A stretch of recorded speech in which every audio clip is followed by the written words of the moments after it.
นะโมตัสสะภะคะวะโตอะระหะโตสัมมาสัมพุทธัสสะนะโมตัสสะภะคะวะโตอะระหะโตสัมมาสัมพุทธัสสะนะโมตัสสะภะคะวะโตอะระหะโตสัมมาสัมพุทธัสสะพุทธังธัมมังสังฆังนะมัสสามิ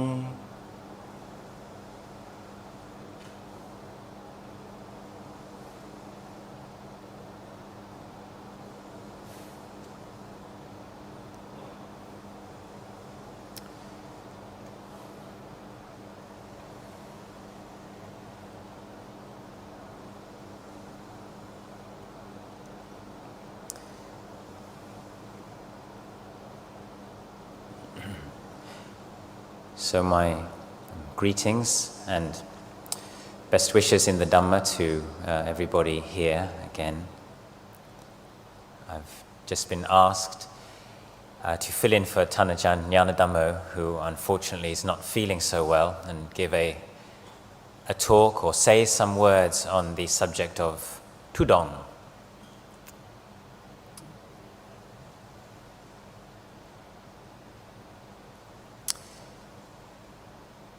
Now, Tudong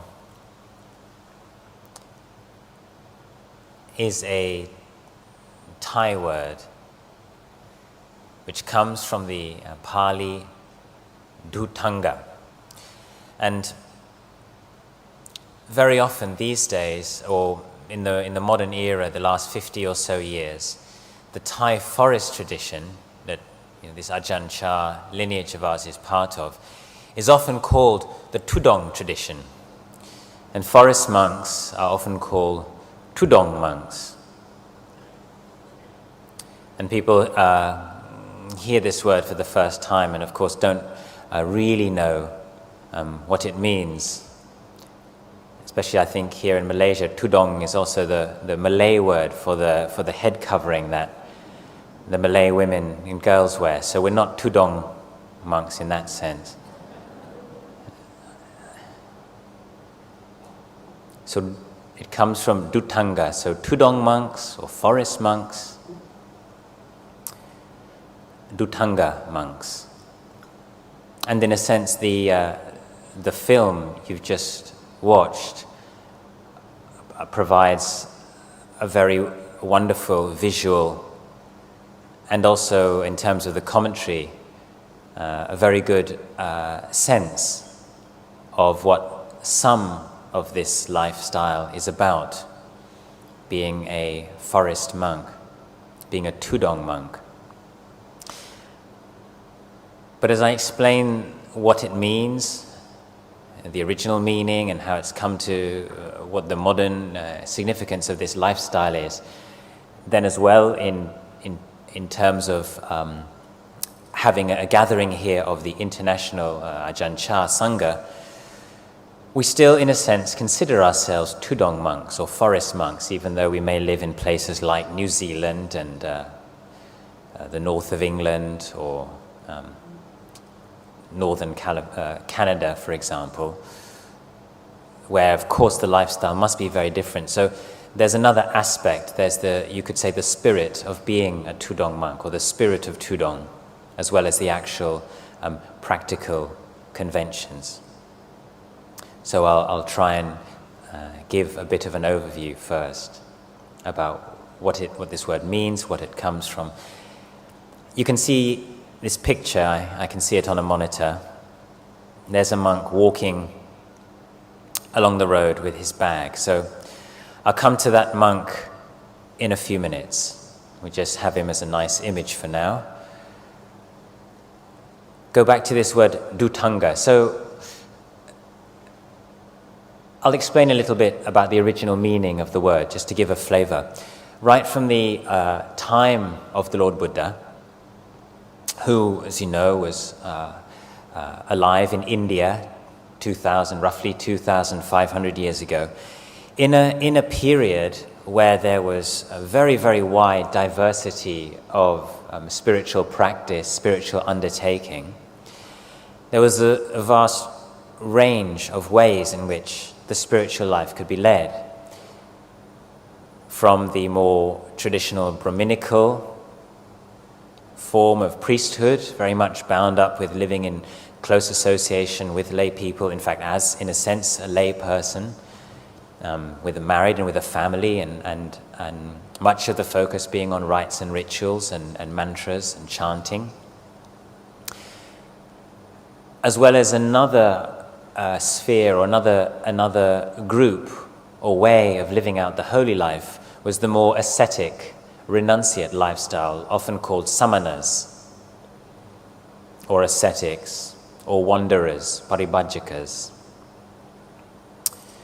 And this is the group that the Buddha decided to join when he left the palace for his search for enlightenment. As we know, he rode out from the palace, according to the somewhat legendary version, shaved off his head, and then undertook ascetic practices. This we do find clearly in the scriptures, undertaking a very intense, severe ascetic practices before finally on the brink of death through mortification practices, fasting, even preventing the in and out breathing, all kinds of incredible austerities which were common in India at the time amongst the whole wide range of different groups and different schools and different practitioners. The Buddha came upon what he then called the middle way. He sustained his body with nice milk rice gruel, got his strength back, and was able to undertake the practice of meditation. And as we all know and have studied, realized his awakening under the Bodhi tree, and then taught for 45 years. And as the Sangha unfolded and grew, and the whole monastic lifestyle and culture unfolded, then so too did the Sangha also find itself a very diverse group. Even though the Buddha himself seems to have remained more or less a forest dweller, living in forest monasteries outside of the city, and essentially often even going on retreat. Just like you saw, the monks went off for 3 days, the Buddha would go into seclusion as well for 3 days, 7 days, 2 weeks. And many of the monks who we read about were also forest dwellers, yet nevertheless there were also clearly monks living in the village or city areas. And so even during the Buddha's time, there were two, you could say, groups or two types of ways, generally speaking, that the monastic life could be lived out, devoted more to study and perhaps living in not such a remote area, or the forest monks. And the forest didn't always mean deep in the jungle like you just saw. A forest monastery or a forest dweller is defined as the distance works out to roughly 1 kilometer away from a village, which is kilometers, not very far. But remember, in those days, at the edge of a village basically was the forest or the jungle, just like actually in Malaysia not so long ago, at the edge of the kampong is the forest. So if you imagine you're 1 kilometer away from the kampong in a forest, it's quite wild, although you're not very far. And certainly before electricity and before roads, once you got there after your daily alms round, you would be entirely alone for the rest of the day and the rest of the night. So it was definitely have been a very, very secluded lifestyle, just to live 1 or 2 or 3 kilometers away from a village. And those forest areas would certainly have had wild animals, for example. So now to come back to this word, tudong or dutanga. So these forest monks, one of the things that characterized them, or one way of describing them, was that they undertook what are often called the austere practices or the strict practices of dutanga, which later give rise to tudong. And so it's an example of how even in the Buddha's dispensation, although we commonly understand that the Buddha had abandoned these very, very strict and very severe self-mortification practices, which were very, very physically painful and physically demanding. Yet nevertheless, the Buddha did allow many, many practices which are also quite challenging. And the word duttanga means literally the shaking off. The understanding or the implication is that these practices help us shake off our defilements or our unwholesome, destructive emotions, or essentially our greed, our craving, our negativities, and our ignorance bound up with conceit and the attachment to a sense of self and wanting things our way and not wanting things another way. So undertaking certain practices where we push a little harder, a bit more than the usual monastic code, the Buddha actually allowed these. So just very briefly, what are these duttanga practices? The word tudong then comes actually from a certain amount of practices. And the importance or the significance is that it's these practices which are in one sense will define a forest monk and the Ajahn Chah lineage and other forest monasteries in Thailand today, as well as in Sri Lanka and to a certain extent in Burma. So if I can remember them, there are 13 of these practices all in all. And the first two are to do with robes. These are the robes we wear. And the first practice which a monk can voluntarily undertake in order to wear away, to push a little bit against the defilements, is to wear only 3 robes and to only possess 3 robes. So you have one robe, it's called your upper robe. You have one here, which is called your lower robe, and a third robe, which is 2 layers, is called your outer robe. And apart from that, not to have any other pieces of clothing. That's the strictest application of this 3-robe practice. Very, very challenging. So it means that all you have are these 3 pieces of cloth to wrap around your body. When you wash, you have to sort of wash one and then the other and then the other. If it gets dirty, you have to go with it dirty for a while. If it's cold, which it is in India and even in Thailand and north of Thailand, north of Burma, it's very, very cold. So it would mean going without extra blankets, extra hats, extra things like that. Certainly no socks and pullovers and jackets. Now, of course, you perhaps can't do that in the West. But in Asia, it's still possible, although it's very challenging.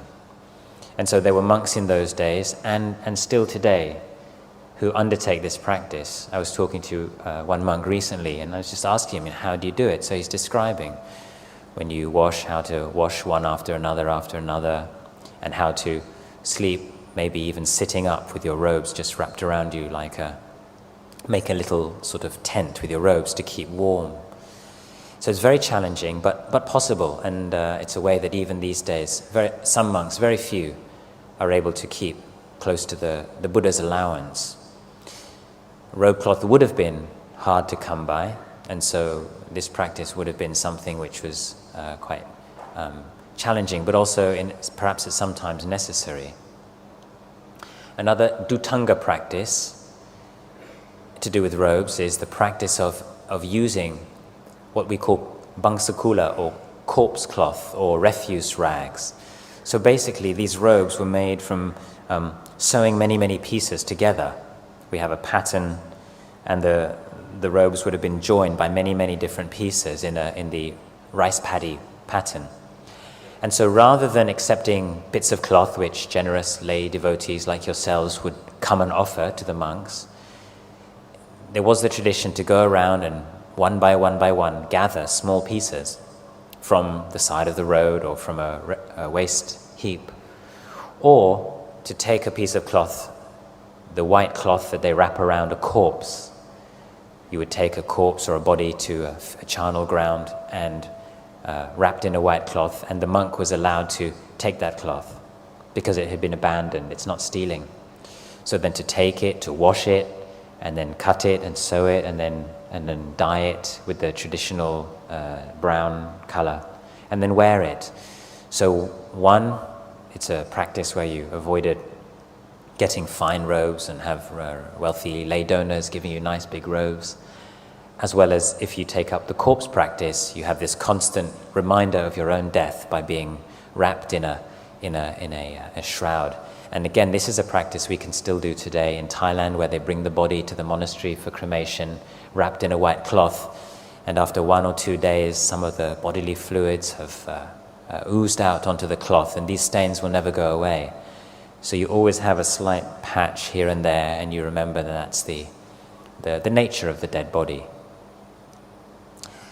So I'll try and move through them quickly now. There are certain other practices to do with what we call bindabata, or alms round. The practice of only eating food that you gather on alms round itself. So not receiving any food in the monastery. So you go on your alms round and that's all you get. So this morning all you would have is white rice. So no going to the buffet tables afterwards. Then there's another practice of going to wandering through houses without specifying any particular house, without thinking I'll go to this house or I'll go to that house, or I have an appointment, I have an invitation at this house or that house. Just wandering through the village with no fixed route or with nothing in mind.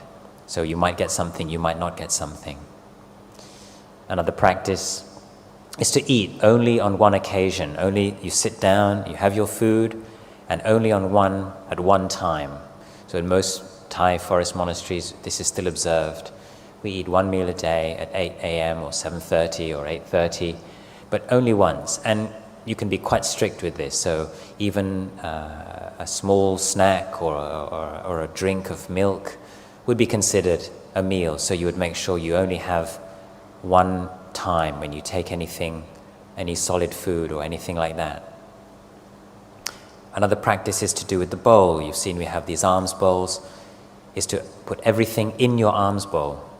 So that means not to have little dishes with nice sweets and cakes or soup, or not to use the bowl lid for your fruits, just to have everything in the bowl and it's all in there and you mix it all together. Rice, curries, sweets, fruits, everything. Again, this goes against the stream. Many people just find this, even the thought, disgusting.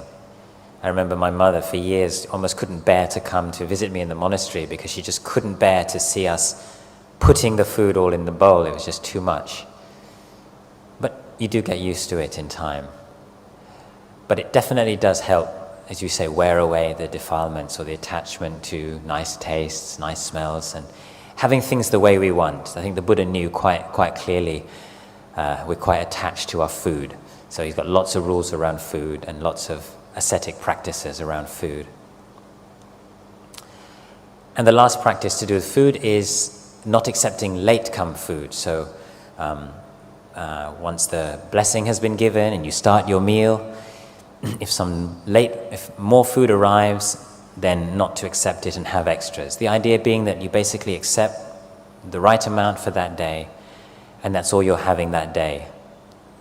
Not to say, oh, now there's some extra goodies, I'll have a bit more. The idea is you have just the right amount and you make a clear determination. When I start my meal, that's good enough. This is what I'm having for the day.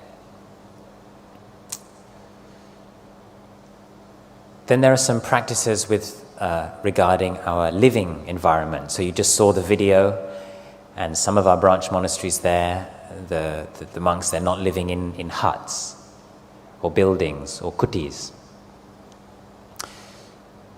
So the first dutanga or ascetic practice around living is simply you can live in a hut, but to live in a forest rather than in a city area. That's a tudong or dutanga practice. Another practice is to live in what we call a charnel ground or a cemetery or a cremation ground. So you're living in a place where dead bodies come to be either just simply thrown away or dumped there to decompose, or buried or burned.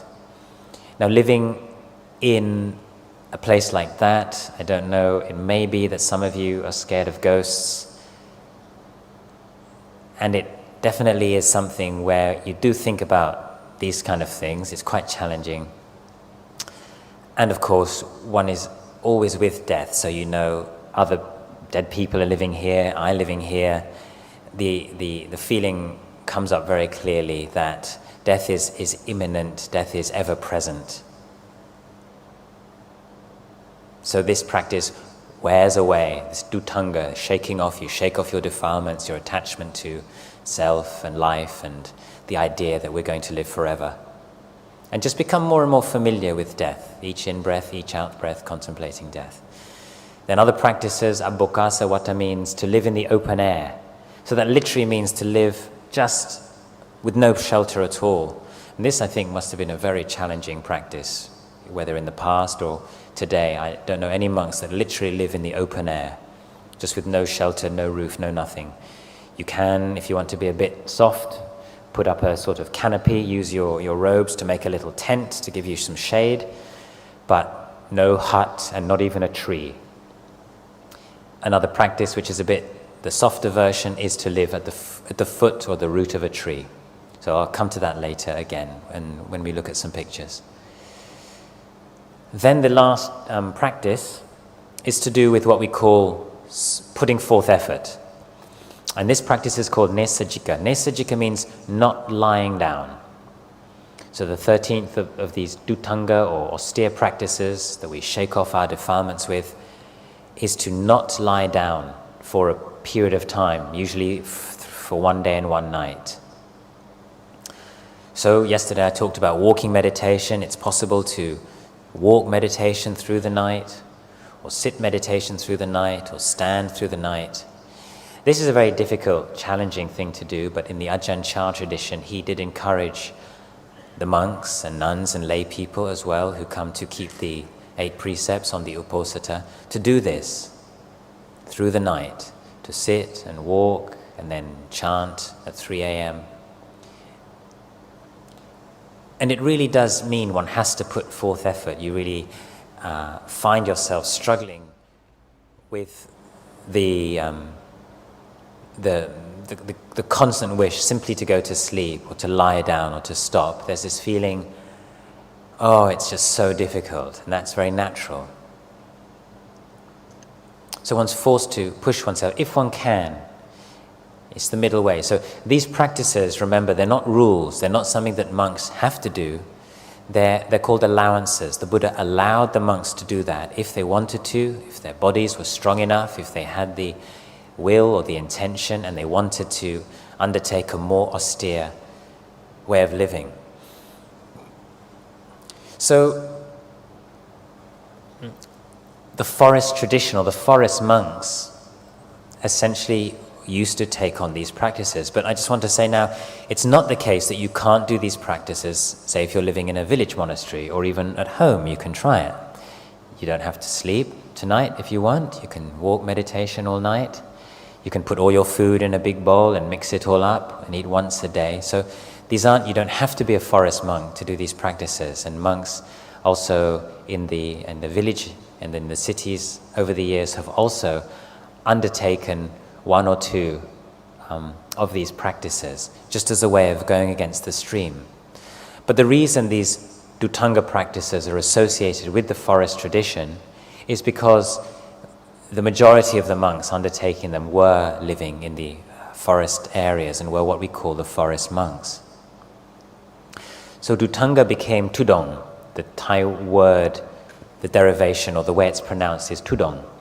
So forest monks began to be called tudong monks, which means that they keep these strict practices. Now what happened is, over the years, during this previous century or the last 60, 70, 80 years, as these tudong monks keeping these practices began to walk from one monastery to another, so Ajahn Chah, our teacher, he ordained in the village monastery, and after a few years he realized that the practice and the keeping of the rules wasn't really in line with what he read when he read the scriptures. What did the Buddha really lay down? So he began to seek other teachers. He'd heard about the forest tradition, so he left his village monastery and he heard that there's these other forest masters teaching meditation, they're keeping the rules, they're seeking liberation. But of course, not having any money and there being very few roads, and Thailand being essentially a jungle area, 2/3 of the country or even more covered by forests and jungles, he and the other monks had to walk. There was no choice. It wasn't something which you decided to do, you chose to do, like we go hiking, or these days we go tudong, like you can see in the picture. It's a choice we make. In those days, it was the way to get from A to B, from Ubon town to Korat to Sakonnakhon, Udon. These are towns in Thailand. You had to walk. So what happened is that these monks wandering through the forests, looking very much like this venerable you can see in the picture, keeping these tudong practices, became known as tudong monks. And so people began to get the idea that this is what tudong means. It means to walk on tudong. It means to walk from A to B through the jungle, and sometimes living in the jungle,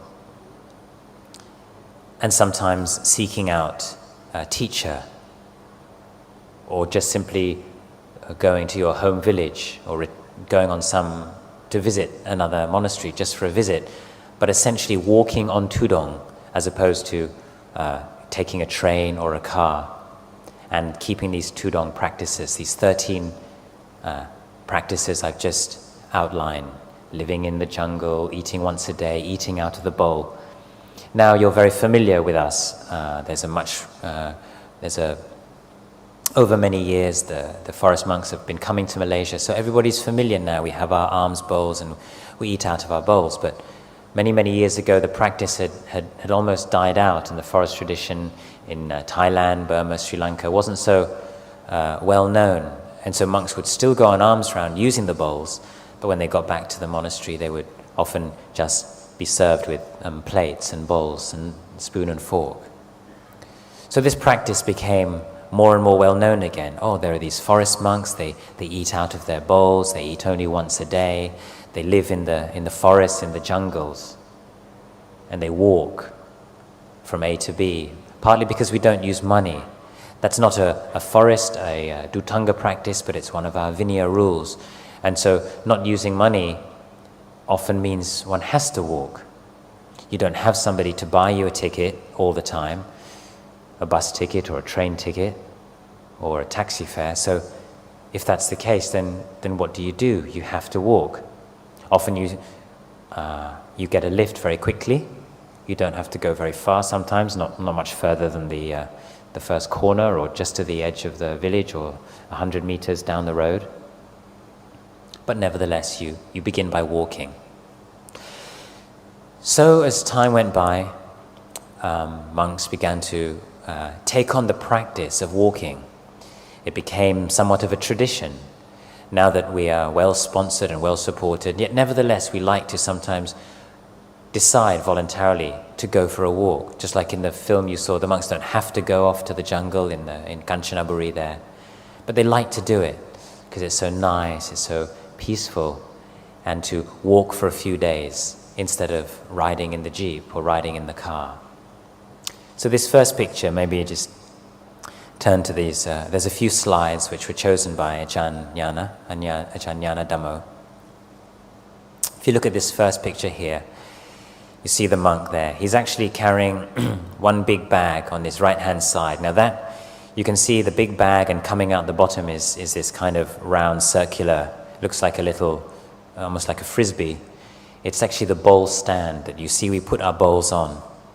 So the bowl is inside, that bulge, the round bulge in the bag is the alms bowl.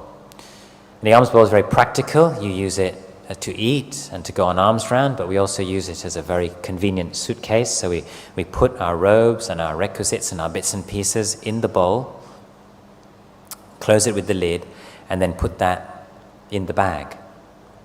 And then we can put other things on top of the bowl. And then what you can see sticking out of the bottom is the bowl stand made of wicker or rattan or bamboo. So that's all this monk has. He's not carrying the long umbrella and mosquito net. And he looks a little bit tired, and it looks like you may well imagine that after a long day, you've been walking all day from A to B, and it often happens that you get to the bottom of the end of the path and you think you might be approaching the monastery, and suddenly you see a sort of long climb. So it looks like there's these long shadows. It looks like it's the evening time, and there's one last climb before getting to the monastery or wherever he's going. And so this is a typical image you can see is on dirt roads. It's much nicer to walk on a dirt road if you can find a dirt road than a normal tarmac road, much less traffic, and you just feel natural. One of the real, you could say, highlights, or the real main point of going on Tudong these days, why we would walk from A to B or to go to a place where we're in a jungle or in a remote area and really walk, is just to be close to nature. And if you have been reading the Ajahn signs, the exhibition, or have read any of his books, or looking at the Ajahn teachings that come up on the screen here throughout the day, so many of them will say, Dhamma is nature, the mind is nature. When you see nature, you see the mind.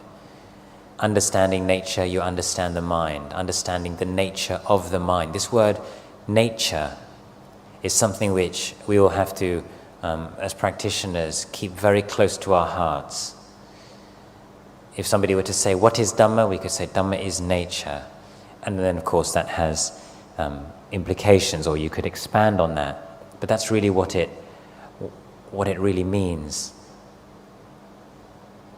So here, a monk is walking in line with nature, using natural means, left and right foot, simple shoes, no kind of hiking boots or hiking shoes, or just very simple sandals, flip-flop sandals, and carrying everything you need to survive just on one shoulder.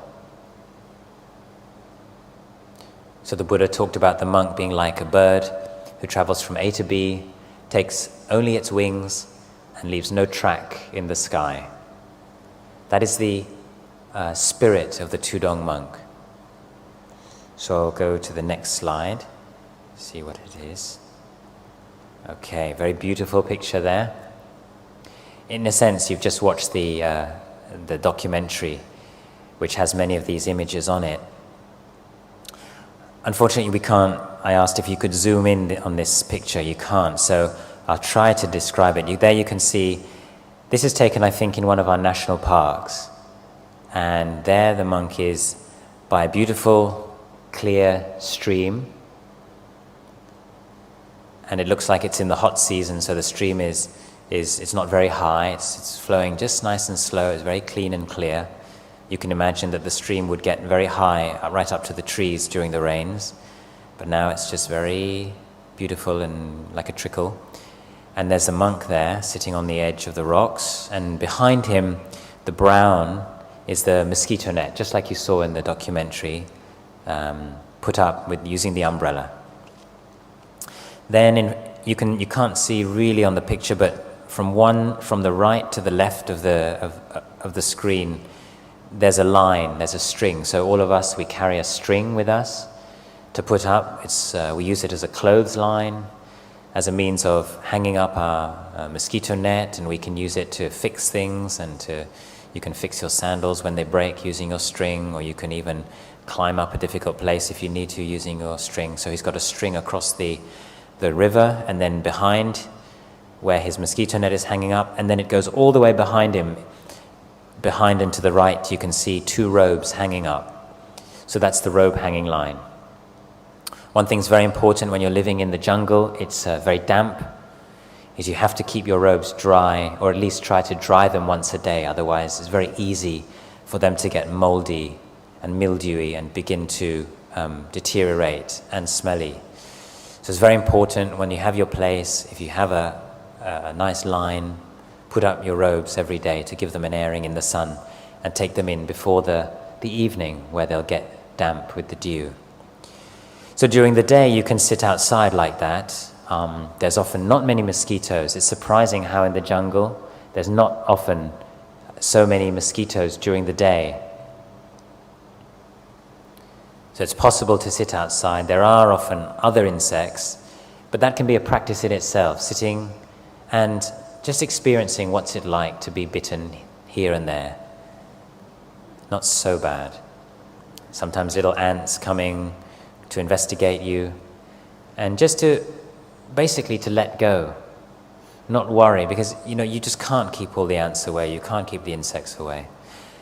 But after 4, after 5, around 6 p.m, it is really quite difficult to sit out, and there is malaria in jungle areas and in the forest. There was in the time of Ajahn Chah. He had malaria many times, as did almost all the monks in those days, and still today when you go and live in the jungle, in the Taodam, the monastery you just saw in the documentary, and this area here, you can get malaria. The best way to prevent that is by making sure you are under your mosquito net tent at dawn and at dusk. Or if you're outside, then to be walking back and forth quickly. So this monk there is practicing what we call dwelling at the root of a tree. So that's one Tutonga practice, and he's also living in a forest area, so that's 2. He probably eats only once a day, so that's 3. He probably eats only in his bowl, that's 4 of these practices. And if he wants to, he can not lie down for a day and a night. So this is how a Tudong monk is also, you have the flexibility, how many or how few of these Dutanga practices you want to keep. It's obviously not a cemetery, so you can't practice that particular practice there. And he's got his mosquito net umbrella, so he's not living completely in the open. It's got a little bit of shelter. But there's no monastery, so you're definitely living on alms round there. You have to go down and find some village nearby and get your food and come back. So this is how we incorporate these original 13 Dutanga practices with what we understand by the modern day Tudong of more or less going by voluntary choice to wander from one monastery to another to visit teachers, or to go and live in the forest or a jungle or a national park, just like this. So maybe one day we'll have the Malaysian Tudong tradition in Taman Negara and these kind of places.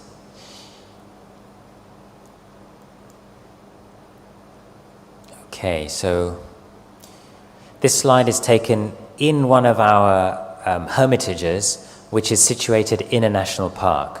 So this is a good example of how you have a monastery itself, it's a hermitage, situated in a national park. So it's in some ways used regularly. It's a permanent residence for monks. But this is a cave. It's a cave near a stream, near a river. And the monks have been living there on and off over the last 20 years. In the documentary just now, it's the monastery near the Mekong River. And there you can see there's a monk, he's sitting on a little bamboo platform. Again, there's no mosquito net put up. During the day, it's quite okay to sit without a mosquito net.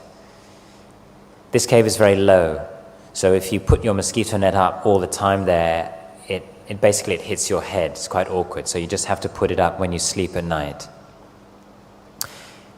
And so this, you can see there's a wooden frame and it's got bamboo. You can't see there's bamboo slats where he's sitting, and that would last many years. If that cave doesn't get damp and actually get flooded or wet inside, a wooden framed platform with the bamboo slats on top would last easily 5-10 years. But partly it lasts because if you can see, just look at the feet of that platform, you can see what looks like a little dish. And actually each of the feet of that wooden platform, or we call it in Thai a tiang, is in a little dish which has got oil inside it. And so no ants or termites can crawl onto the wooden legs. So one, that protects the wood, but that also protects the monk from having creepy crawlies crawl onto him at night. Behind, if you look to say on the picture, if you look to the right, you can just see there's a shrine. So I don't know if I have, oh, sorry. I don't have any kind of pointer. I can't point to it on the slide, but there's a very simple shrine there with a simple black Buddha image. And in the foreground, you'll see there's a big yellow candle. In Thailand, they offer these very big candles. These are very useful because they will burn for many, many days, many, many months even. So you just light one every night for a few hours, and you can get enough light to walk, meditation, back and forth.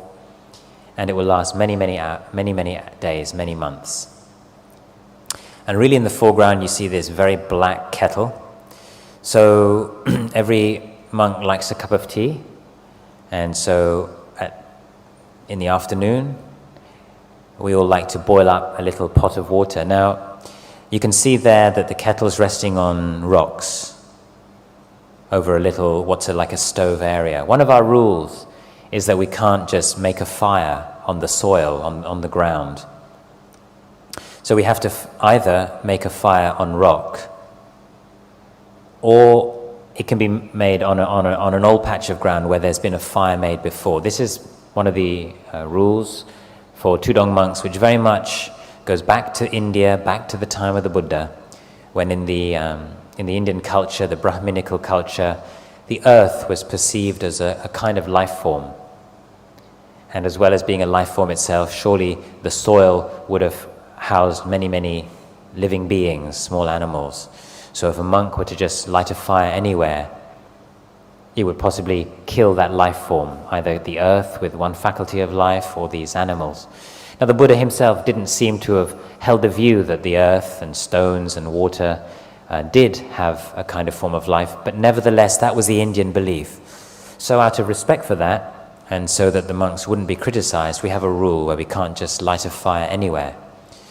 But this is a rock cave, and that place is a rock, so it's actually okay. And it's been lit before by somebody.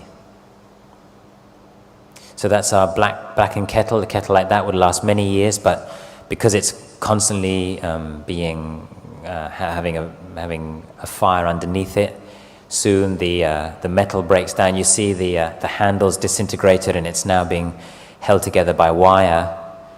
And the front part of the handles leaning forward, it won't be long before that breaks as well. So we like to more or less use them until they disintegrate, because it's always it's a pity to just keep using new kettles for that. So you get about maybe 5 years, 10 years out of a kettle like that, and then request a new one.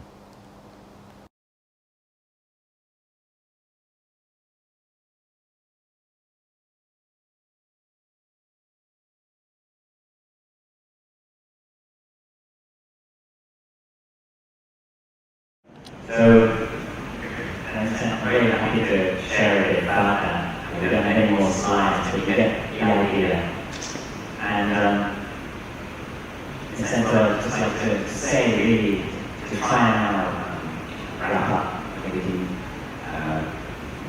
this is the next talk.